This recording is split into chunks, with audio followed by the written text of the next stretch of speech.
standing in front of you guys today to talk about batik. It is an Indonesian art form that includes cloth, wax, and colorful dye. I personally wanted to talk about batik because it has a personal connection. Where I grew up, it is part of the culture. It is a fun activity for both tourists and locals. It's an occupation and an industry. Batik is a rare and unknown art that has a rich history, requires certain technique and talent, and creates beautiful masterpieces. I'm going to begin by explaining the process of batik. You start off with a blank canvas. Usually it's a white cotton cloth. It could be of any size. It could be a small square shape or a super long rectangular shape that will later turn into a tablecloth or a dress of some sort. Then it starts off with penciling. You start creating a design. Now, based on the size, the design will be different. If it's small, then they usually do a butterfly or a flower or a fish or something intricate. But if it's a long tablecloth or a long piece, then they're going to do a simple repetitive design. Next, they start off with wax. They melt wax in a copper pot, and then they will place it into handheld copper spouts. This way they can outline the pencil with the wax and follow into intricate designs. Later on in the final product, the wax will be wiped off and it will be left white where the outline is. The next step is dyeing. They have watered down colorful dye in small plastic containers.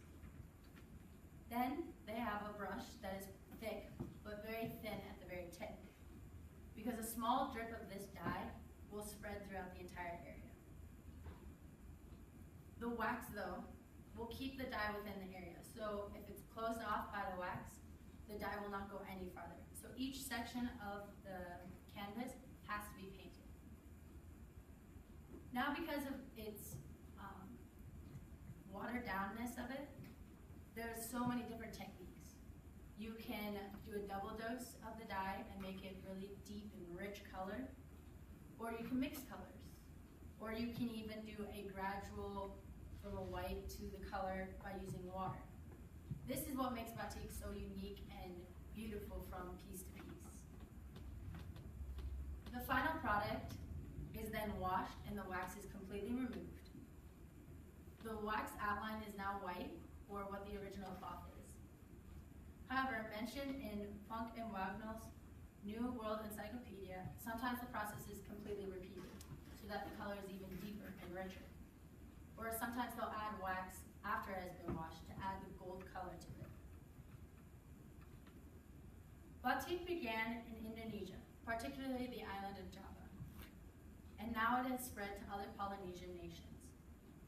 It is an art that is deeply connected with the culture. However, in the 17th century, the Dutch brought it into Europe. Then it became commercialized and mass-produced and became a clothing, a fashion industry. However, it is still connected to the culture now, to modern times. Mentioned in Jessica Dunn's article, Batik of Batang, A Design Story, she mentioned that in a village that she was visiting in Indonesia, she would see women every single day doing batik. But they did it with such ease and such grace and such intricate designs that it proved that they had been doing it for years. It's a tradition, a long-standing tradition. They usually use geometric and floral shapes, but they can also use symbols of religion and social status. They usually use blues and browns, but if they add in other colors like purples and reds, it can show wealth. Discussing feature extraction methods of batik pattern recognition, each style of batik is unique and it can be categorized. It can be categorized based on the culture or based on the religion that it has been created in. Batik has spread to other nations in the Polynesian area. It has spread to Malaysia, to Borneo, and to other Polynesian nations within.